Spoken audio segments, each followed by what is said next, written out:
ये है news reporter network. आप देख रहे हैं न्यूज रिपोर्टर लाइव, सोच आपकी, आवाज हमारी। नमस्कार, आप देख रहे हैं न्यूज रिपोर्टर नेटवर्क और मैं हूं आपके साथ रिया कुमारी। खबरों की शुरुआत करते हैं, लेकिन एक नजर हेडलाइंस पर। उत्तराखंड पुरोला में धर्मांतरण के विरोध में सड़कों पर उतरे व्यापारी, नए कानून के तहत पहला मुकदमा दर्ज। नैनीताल हाईकोर्ट में बिना मास्क लगाए प्रवेश पर रोक अधिसूचना जारी। उत्तराखंड में अगले 24 घंटे में बढ़ेगी ठंड, उधम सिंह नगर और हरिद्वार में शीतलहर का येलो अलर्ट।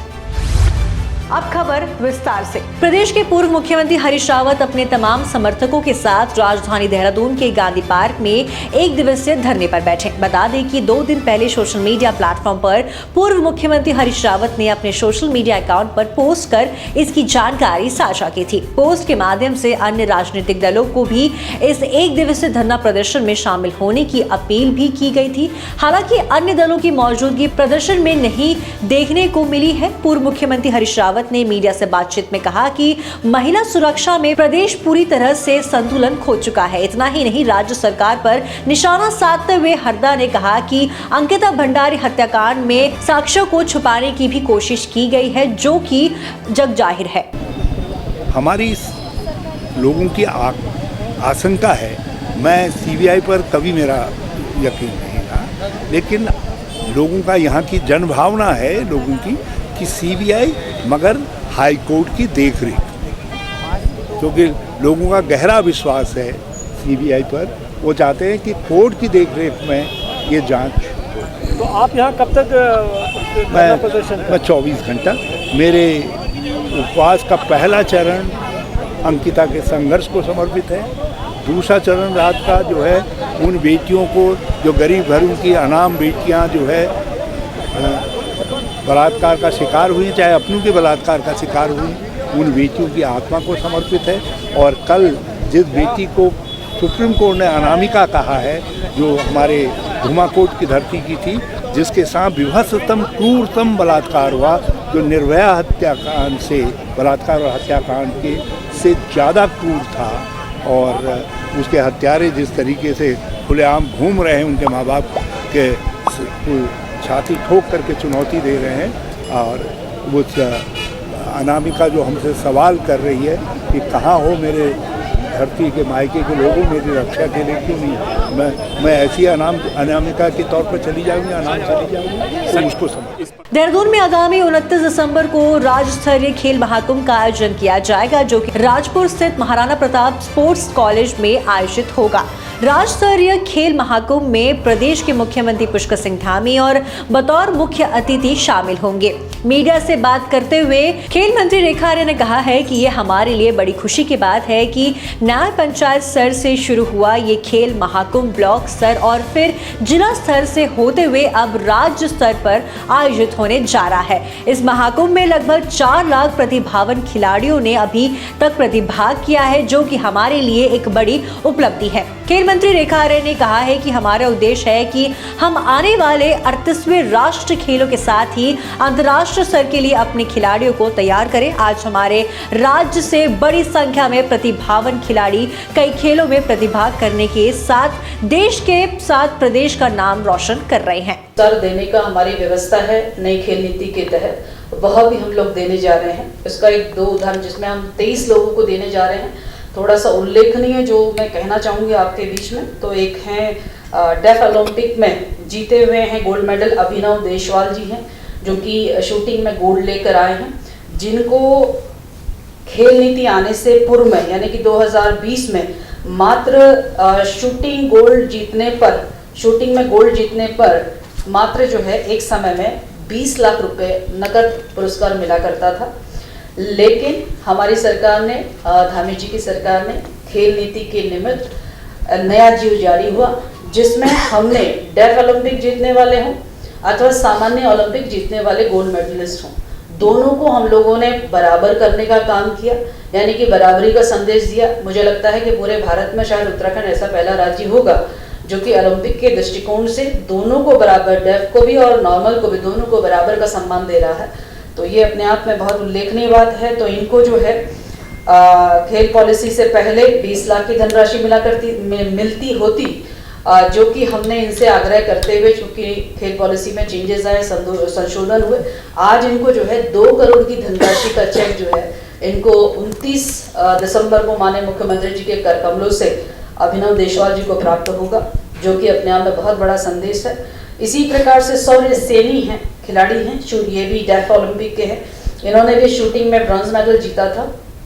उस समय खेल नीति से पहले इनको मात्र जो है 10 लाख की धनराशि मिलनी थी, लेकिन हमने इनसे आग्रह किया कि हमने नई पॉलिसी बनाई है, नई व्यवस्था दी है, धामी जी ने धनराशि में बढ़ोतरी करी है, तो यह धनराशि 1 करोड़ की धनराशि है, जो कि सौर्य सैनी जी शूटिंग में ब्रॉन्ज मेडल लाने पर ओलंपिक स्तर पर 1 करोड़ की धनराशि का चेक जो है वो 29 दिसंबर को माननीय मुख्यमंत्री जी के कर कमलों से प्राप्त करेंगे, जो कि अपने आप में हम सबको गौरवान्वित करेगा। इसके अतिरिक्त खेल श्री बालाजी सेवा समिति की ओर से रविवार को सामूहिक विवाह का भव्य समारोह सहारनपुर चौक के समीप स्थित हिंदू नेशनल इंटर कॉलेज में किया गया, जब 51 दूल्हे एक साथ घोड़ी पर सवार होकर अपनी अपनी दुल्हन लेने पहुंचे तो हर कोई देखता रह गया। इस मौके पर दुल्हनों की आंखें भी नम थी। उनका कहना था कि उन्होंने कभी नहीं सोचा था कि इतने भव्य तरीके से उनका विवाह हो सकेगा। इस मौके पर बतौर मुख्य अतिथि पहुंची मुख्यमंत्री पुष्कर सिंह धामी की धर्मपत्नी गीता धामी ने सभी जोड़ों को आशीर्वाद दिया और कहा कि ये निर्धन नहीं बालिकी बेहद ही धनवान कन्या है। इनके सिर पर बालाजी सेवा समिति के माध्यम से हजारों लोगों का आशीर्वाद है।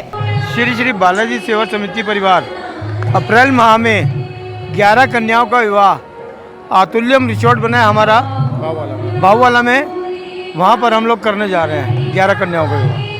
ये परमपिता परमेश्वर की कृपा है। मैं सभी अपने क्षेत्र, प्रदेश और देशवासियों से निवेदन करूंगा कि हमें हर अच्छे काम में, हर उस पुनीत कार्य में जो इंसानियत को आगे बढ़ाता है, उसमें हमें सबको बढ़ चढ़ के सहयोग करना चाहिए।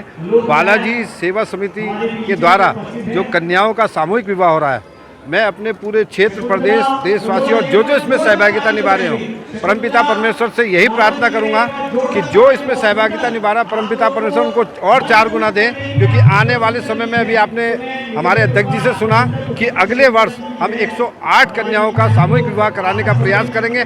करने वाला तो परमपिता परमेश्वर है, लेकिन आप सबके सहयोग से, जैसे जन जन से सहयोग बढ़ता है, ऐसे बूंद बूंद से सागर बढ़ता है। तो जो भी हम अच्छा जब कार्य करने के लिए इसी हिंदू नेशनल स्कूल में आज से 10 वर्ष पूर्व 5 कन्याओं का सामूहिक विवाह शुरू किया था, आप सबके सहयोग से, उस परमपिता परमेश्वर के आशीर्वाद से, लेकिन हमारे अध्यक्ष जी की और हमारी पूरी समिति की अथक मेहनत से, जहाँ नेक नीति ईमानदारी से एक छोटा सा काफिला चला था, आज आपने देखा उसके पीछे लाखों लाख लोग खड़े हो गए, क्योंकि नेक नियत में ही अच्छी और सच्ची बरकत है।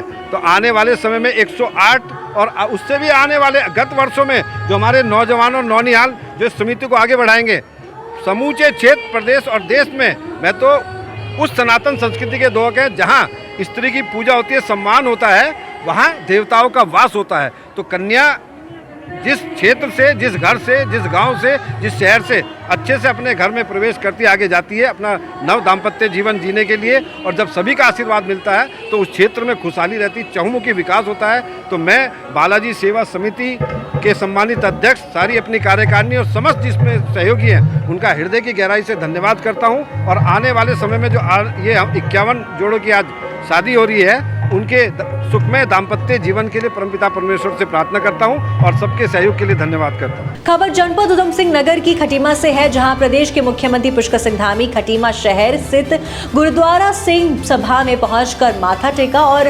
राष्ट्र और धर्म रक्षा में समर्पित अमर बलिदानियों को याद कर गुरु घर में अरदास की। इस अवसर पर उन्होंने उत्तराखंड प्रदेश की खुशहाली की प्रार्थना भी की। देश के अंदर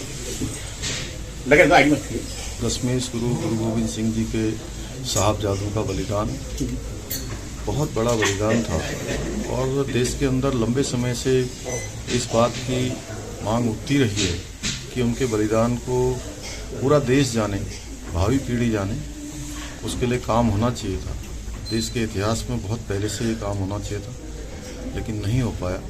यह काम भी हमारे देश के यशस्वी प्रधानमंत्री मोदी जी ने वीर बाल दिवस के रूप में मनाने का जो निर्णय लिया है, देश के अंदर जो आज 26 दिसंबर को अनेकों कार्यक्रम गुरु गोविंद सिंह जी के साहबजादों के बलिदान दिवस के रूप में मनाया जा रहा है, निश्चित रूप से यह आने वाली जो हमारी पीढ़ी है वो भली भांति उनको स्मरण करेगी, उनसे प्रेरणा लेगी कि धर्म के लिए बलिदान होने वाले, धर्म के लिए अपना त्याग करने वाले, तमाम प्रकार की जो क्रूरता और अत्याचार सहन करने वालों का नाम हमेशा अमर रहेगा। हरिद्वार कोतवाली क्षेत्र के रोड़ी बेलवाला से एक 6 साल के बच्चे का अपहरण हुआ था, जिसको पुलिस ने उत्तर प्रदेश के देवबंद से सकुशल बरामद किया है, मगर इस मामले में कोई भी आरोपी गिरफ्तार नहीं हुआ था। एसएसपी के निर्देश पर आरोपियों की गिरफ्तारी के लिए कई टीमों का गठन किया गया था। आज पुलिस को इस मामले में बड़ी सफलता हाथ लगी है। पुलिस ने इस मामले में 3 आरोपियों को गिरफ्तार किया है। दिनांक 9 को एक बच्चे की गुमशुदगी हुई थी और बच्चे के परिजन 11 तारीख को इसमें एफआईआर पंजीकृत कराए थे। हमारी टीमों का गठन किया गया था। हमारी पहली प्राथमिकता थी कि बच्चे की सकुशल बरामदगी सुनिश्चित की जाए। 16 तारीख को बच्चे की बरामदगी सुनिश्चित कर ली गई, वो भी सकुशल बरामद किया गया बच्चे को देवबंद से। उसके बाद हमारी टीम जो बाइक का इस्तेमाल किया गया था उसको ट्रेस करने में सफल रही। बाइक चोर जो थे उनको पहले गिरफ्तार किया गया और उसके बाद उनकी निशानदेही पे 2 अभियुक्त जो बच्चे को हरिद्वार आके उठाए थे, उनको विशाल और मनीष, इन दोनों को गिरफ्तार किया गया। और उनकी निशानदेही पे जब उनसे पूछा गया कि वो बच्चे को क्यों यहाँ से उठाए थे, तो उनके द्वारा बताया गया कि उनकी दूर की एक बुआ लगती हैं, वो बच्चे को अडॉप्ट करना चाहती थी, इसलिए उनके लिए बच्चे को उठाया गया। और फिर उनकी निशानदेही पे इसकी बुआ जो साक्षी है उसको भी अरेस्ट किया गया। तीनों अभियुक्त को अरेस्ट करके आज माननीय न्यायालय में पेश किया जाएगा। इस घटना का पूरा पटाक्षेप हो चुका है। जितने भी अभियुक्त थे सबको गिरफ्तार कर लिया गया है। तो आज के इस खबर में बस इतना ही। देखते रहिए न्यूज रिपोर्टर लाइव। धन्यवाद।